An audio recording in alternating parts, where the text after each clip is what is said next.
अरे अरे अरे, एक और नई खबर लेकर आई हूँ मैं आपके लिए ड्रामा जंजीरें में से। जैसा कि आप जानते हैं कि एक ऐसी कंट्रोवर्सी चल रही है इन दिनों, यानी कि कोई किसी को क्या कहता है कि इसकी एक्टिंग ख़राब है और दूसरा कहता है कि इसकी प्रोडक्शन ख़राब है, और ये सब चलता जा रहा है। जबकि कुछ लोग कहते हैं कि ड्रामा फ्लॉप जा रहा है। जब मैं देखूँ तो मुझे तो ये ड्रामा बहुत अच्छा लगता है और इसमें बहुत ही मज़े मज़े के सीन्स भी हो रहे हैं। तो बगैर ड्रामा देखे ये कह देना कि ड्रामा फ्लॉप जा रहा है, ये कोई अच्छी बात नहीं है। तो लिहाजा आप पूरा ड्रामा देखिए। अगर आपको नहीं अच्छा लग रहा तो आपकी राय है, कुछ लोगों को तो ये बहुत अच्छा लग रहा है। दूसरी तरफ चलते हैं अपने ड्रामे के सीन्स की तरफ। रबिया देख लेती है कि जो जूस था उसमें कुछ ना कुछ है, और शी चाहती है कि ये जूस जो है वो सरबुलन लाजमी पिए। तो रबिया को थोड़ा बहुत शक होना शुरू होता है, और वो इस शीरी के खौफ से, शीरी का जो खौफ उसकी आंखों में नज़र आ रहा होता है, रबिया को साफ यकीन हो जाता है कि इसी ने कुछ किया है, सरबुलंद के भाई के साथ भी और इसकी भाभी के साथ भी, और हर चीज़ में इसका हाथ है। तो लिहाजा रबिया बहुत मोहतात हो जाती है और उसको भी मोहतात करती है कि ताकि वो सरबुलंद को कोई नुकसान ना पहुँचा सके, क्योंकि रबिया ने तो पढ़ा हुआ है इन चीज़ों के बारे में। फक्की बनाना भी उसको बहुत अच्छा आता है, तो लिहाजा उसने तो शीरीन को मुहतात कर दिया। अब अगर दूसरी तरफ देखा जाए तो रबिया आहिस्ता आहिस्ता लाइफ की तरफ आ चुकी है, और अब सरबुलंद और रबिया के बीच में भी कुछ ना कुछ एक दूसरे के लिए फीलिंग्स हैं।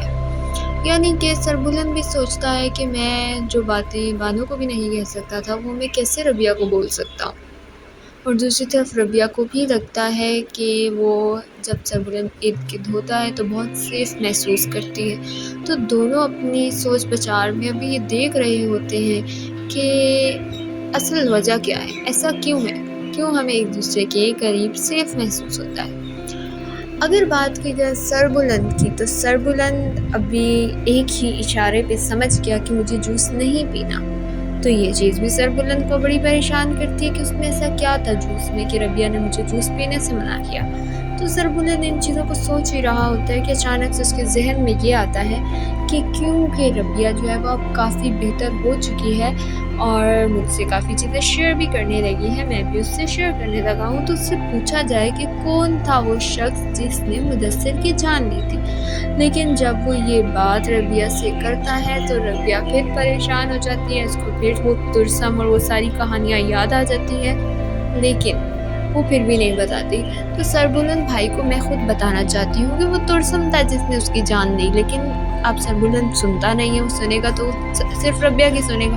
तो लिहाजा देखते हैं कि क्या रबिया उसको नेक्स्ट एपिसोड में ये सब बता पाएगी कि वो तुरसम था जिसने मेरी शोहर की भी जान ली, मेरी खुशियों के पीछे पड़ा हुआ है, और इसके अलावा वो मुझसे शादी भी करना चाहता है। लेकिन वो ये सब इसको नहीं बता पाएगी, क्योंकि उसको पता है अगर मैंने इसको बताया तो नुकसान हो जाएगा।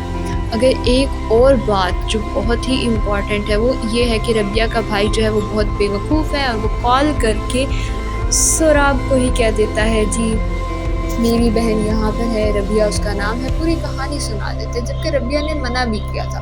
और अब सोराब रबिया के पीछे पड़ जाएगा।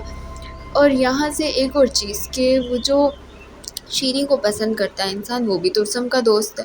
तो शीरी कहीं ना कहीं ये बात तुरसम तक पहुंचा देगी कि एक लड़की है वो बड़ा परेशान कर रही है, सोराब को बताएगी और सोराब तुरसम को बता देगा। और जब तुरसम को ये पता चलेगा तो वहाँ से रबिया की बैक स्टोरी स्टार्ट। तुरसम फिर रबिया के पीछे पड़ जाएगा।